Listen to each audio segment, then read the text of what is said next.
This is the World Revolution, and we're going to talk now about the situation in Venezuela today, September 1st, 2025, at 5 p.m. here in Rio de Janeiro, 4 p.m. in Caracas, at the time I'm recording this video. And we've received information that American ships are arriving, and that France also intends to deploy ships there.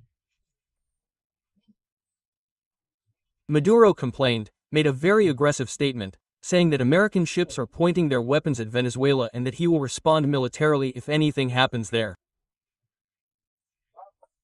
And he also said that all of Latin America will fight alongside Venezuela against the American threat. And the Workers' Party, PT, said they're supporting this. Look at the mess we're getting ourselves into with this story, right? Well, besides, there are elections in Guyana. Remember that Venezuela has been threatening to invade the Equibo region in Guyana? Truth be told, he hasn't done anything so far, but there were accusations that an electoral boat that was collecting votes here, there's an election in Guyana, was hit by gunfire from Venezuela. Maduro reinforced that Venezuela believes it owns the country and I don't know what else. All that nonsense we know. Once again, I don't believe Maduro will do anything. He's in no position to do anything here. It's him once again posing as a sovereigntist, right? Sovereignty, sovereignty. We're not going to do anything here with Guyana, are we?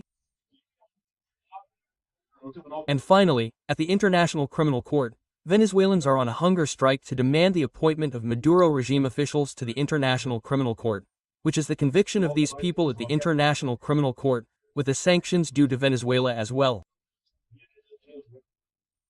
Let's talk about these and other issues in detail. This news was suggested by Meow Meow, Meow, Saigato, Zandao Potter and the Enigma of the Toga, and several others. Thanks to the people who suggested news on our website, wrevolving.com. And thanks to you who are watching our video. If you like our content, please leave a like and subscribe to the channel, okay? Well, as we mentioned in the last video, the American ships haven't all arrived yet, but they are arriving. We already have an idea of the options the United States has. The ships are still in the process of arriving here, but some of them are already here in the Venezuela region preparing for positions, right? And Lily's point here is precisely about the question of what the United States can do with this, right? So, basically, there is a considerable naval fleet for the Caribbean, providing the President of the United States with a wide range of options against the United States or any other non-state actor in the region. The main ship there is the Iwo Jima, right? It's a ship ready to respond to contingency missions, that is, special missions worldwide, right?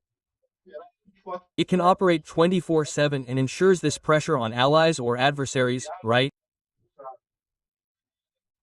The idea is to keep the oceans free and open under international standards and project power on a global scale, right? So here are the various capabilities of the Iwo Arg, right?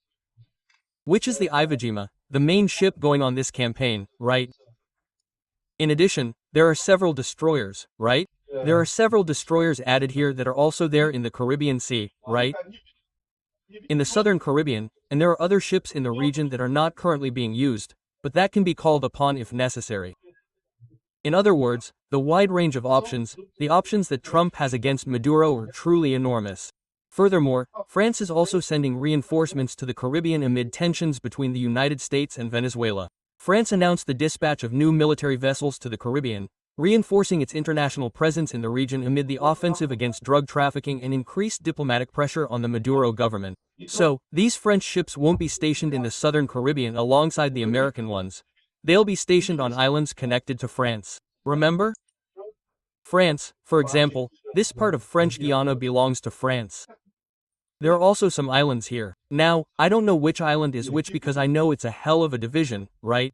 The Dutch Antilles are here.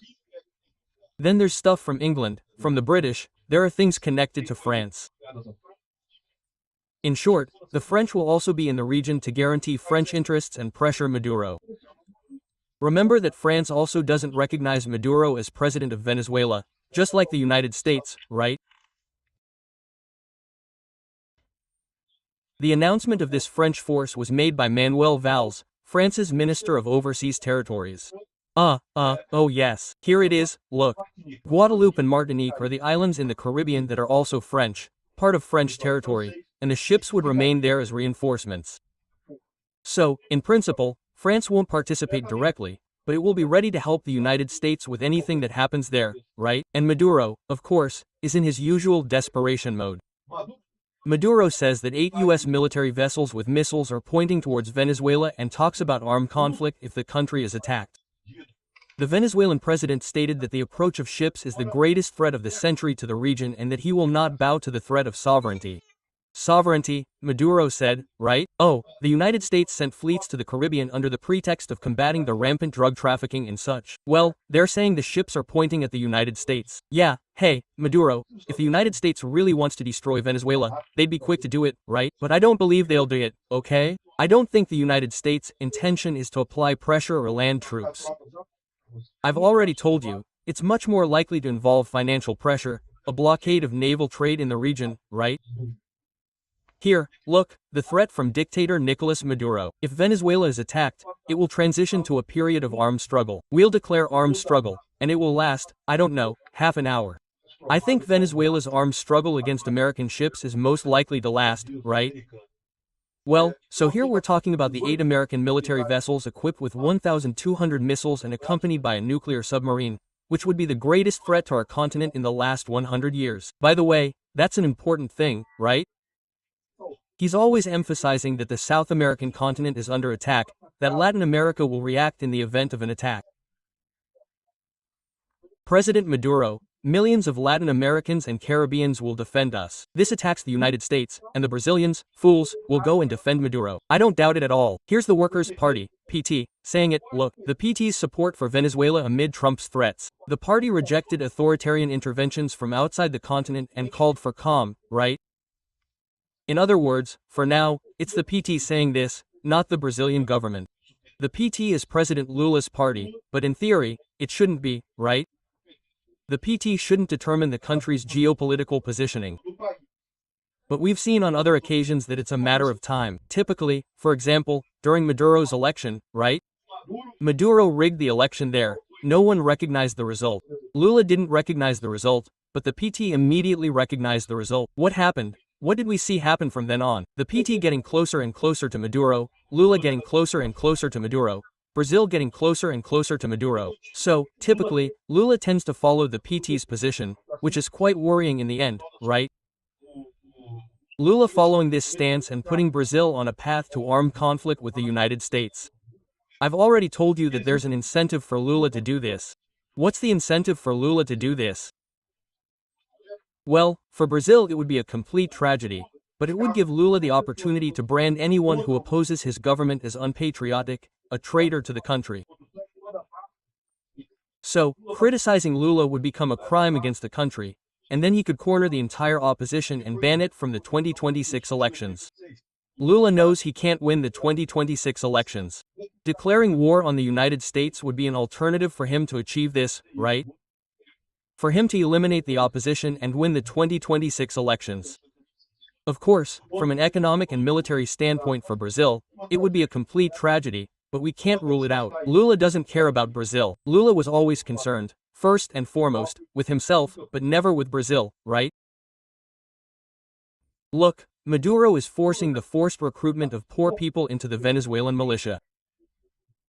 We said that Maduro opened a registration process, wanted to recruit 4 million Venezuelans, and it was a complete failure. Most of the locals had no one willing to recruit, wanting to sign up to fight for Maduro's militias and so on, which would be reckless, right? A few suckers. There are always suckers in this world, you know, right? There will always be 1 or 2 who will accept. There were some who accepted, very few, right? Now Maduro is forcing the forced recruitment of poor people into the Venezuelan militia. After failing in its attempt to voluntarily recruit civilian citizens into the so-called Bolivarian National Militia, which would be the guard that would defend Venezuela from the United States, Nicolas Maduro's regime began resorting to forced recruitment in impoverished regions of Venezuela. The authoritarian strategy was denounced by residents of Bolivar State, where military personnel were allegedly taking young people working in local mining companies to force them to join the Chavista militia. According to a report by the Argentine portal Infobae, the process began in the early hours of Thursday the 28th, a few days ago, after the fiasco of the enlistment that occurred over the weekend, well, on Saturday the 23rd and 24th, where they expected 4 million people to sign up, but no one showed up. We talked about this in the video at the time, right?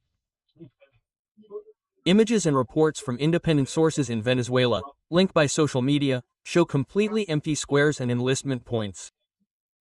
We talked about this a few days ago in our video here on the world and revolution, right? Hey, here, look, Infobae reported that a resident of Tumaremo, in Bolívar state, reported that the regime's military arrived unexpectedly in the town to take away the young people working in the gold mines, an activity that employs part of the local population. We had vague information that recruitment would begin at 10 p.m., but we didn't believe it would actually happen. God, they took all the young people they found on the street, said an anonymous resident there and from the region, right? The Bolívar region is this region right here, look. Bolívar state is a very poor region of Venezuela, and it seems connected here to the Amazon rainforest, bordering the Equibo region. Hey, this town, she said it's here, look, Tumaremo. Tumaremo is right here in this region right here. The place where this forced enlistment took place, according to the report, right? So, Maduro increasing the pressure against his own people, poor Venezuelans, regardless of the outcome of this whole conflict, will go through difficult times from now on. Of course, we hope this can bring liberation to the Venezuelan people. Maybe the positive side of Brazil also getting into this huge mess because of Lula is the liberation of us later on, right? Guyana, its president again, kind of close to the border with Venezuela. So, Guyana, we're talking about the other country here. This is Guyana, is internationally recognized as this entire area here, being part of Guyana. Yes, it's a country that has always been very poor, but it's growing very rich very quickly, due to, first, maintaining a democratic system, there's no dictatorship, there's nothing bad there, and, according to what they found, there are large oil reserves here in the maritime region, here in the Guyanese territory. And, well, it's a country whose GDP has increased 100% in recent years. So, it's really going very well. So much so that Venezuela has now remembered this issue. There was a question about this area of equilibria back then, which was still this, the Spanish Empire, the English Empire. This here was the region of the 5 Guianas, right? Portuguese or Brazilian Guiana, which became Amapa, French Guiana, which is still French Guiana today, Dutch Guiana, which is now Suriname, English Guiana, which was, simply Guyana and is now an independent country, and Spanish Guiana, which later joined Venezuela here in this region.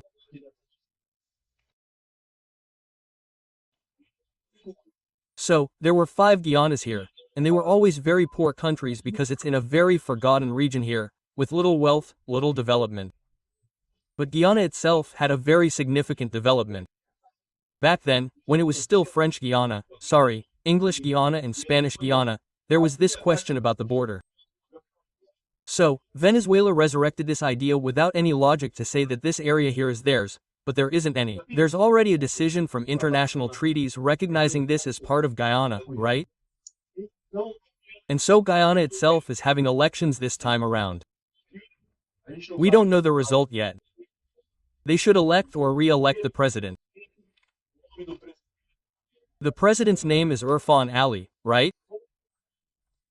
The opposition leader, Albry Norton. They're all against Venezuela, of course. They all fight with Venezuela, but the tendency is for Irfan Ali's re-election. Let's see, it doesn't make much difference, okay? There aren't any major differences here, right? And Guyana reported during these elections shots coming from Venezuela against vessels carrying electoral material, right?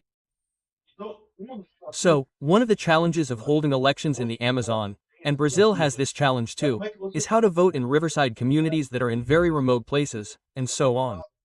Typically, this is done by boat. You're going by boat, right? Carrying electronic voting machines, carrying materials, taking everything for people to vote, right? And apparently, there were shots fired from Venezuela at a vessel at 2:30 p.m. in the town of Bamboo, on the Cuyuni River, right in the region that's disputed by the balance and territorial dispute between Venezuela and Guyana, right? They say here that it's the target of a historical dispute, but a historical dispute that was decided in favor of Guyana a long time ago. Venezuela is bringing this thing back without any logic, right? Here, Venezuela says it's accusing Guyana of wanting to open a new front in the territorial waters, right? Here are the oil discovery sites, right, where there are very large oil basins. And Venezuela claims this area here as territorial waters because it says this entire region belongs to it, right? It's absurd, it makes no sense at all, and that's not what's going to happen, but anyway. Yeah, it's Venezuela's fight there. More than that, with all these American ships in the region, I doubt Maduro will have the courage to do anything. Now, look, Maduro gave a speech here today, look, after expelling 9 million Venezuelans. 9 million Venezuelans fled Venezuela due to inhumane conditions there, pushing 90% of the population into poverty, and the monthly minimum wage is less than a pity. Here it is, look, there's a sale. Venezuela's minimum wage plummets to just pity per month in 2025. Pity per month would be $6. The minimum wage in Venezuela is $6 per month, right? Look, minimum wage is kind of stupid, okay? Minimum wage is useless in the end. This idea people have that minimum wage helps in some way doesn't help at all. But this is still a demonstration of how bad the Venezuelan economy is, right? So what did he say in his speech? We created a humanist socialism, a socialism that aims for a society of equals and free people. These people are very hypocritical, because Maduro is incredibly rich, has enormous fortunes, large properties, and the people in the Venezuelan government, everyone is incredibly rich. The rest of the population, everyone is poor. Then they say we live in equality, a humanist socialism. We are all equal. No, Maduro, you're the millionaire, right? You're a rich guy. That's what I'm saying. Socialism works really well. For the socialist, for the government leader who runs the whole thing, he remains incredibly rich. The rest of the population is all going to hell, right? You replace the rich business community, right? The rich business people with the rich government. And it may seem like a positive thing, but it's not. Why? Because the rich business people, for better or worse, for the business people to have wealth, they have to serve the people somehow. They have to sell an interesting product. They have to produce something that generates value for the people. So, the rich businessman isn't ideal, but he's better than the rich government, because the rich government doesn't need to produce anything. The rich government uses its violence to maintain control over the people, right? The businessman has to convince you to buy. You're not obligated to buy anything from anyone. You only buy if you want to. So, when you buy an iPhone, buy an Android, buy anything, you're buying what you want. Well, in other words, replacing rich businessmen with the rich government is a terrible trade-off, because it greatly worsens the country's economic situation, as you see in Venezuela and in every other socialist country in the world, right? Anyway, that's the sadness here. And this desperation of the Venezuelan population is reflected in this protest here in front of the International Criminal Court there in EUA, right? The EUA court in the Netherlands, where 3 Venezuelans are on hunger strike. Laura Garcia 24 hours a day, João Carcers, and Mario Denegres are at war and on hunger strike, precisely because they want to indict Maduro and the regime's leaders for crimes against humanity there in Venezuela, right? I think this is excellent news. Well, remembering that for those who ask, oh, why doesn't the United States put magnetics on these people? Everyone already has magnetics there in Venezuela, right? That's sad. That's why I say there's indeed a risk of us moving towards a Venezuela from now on. Quote, but everyone knew that, right? People didn't go there in 22 knowing that voting for Lula was voting for a Venezuela here in Brazil, and they went there and voted for Lula. That's right, right? Now let's hope that doesn't happen. Let's hope. I still hope that Brazil won't fall into this hole.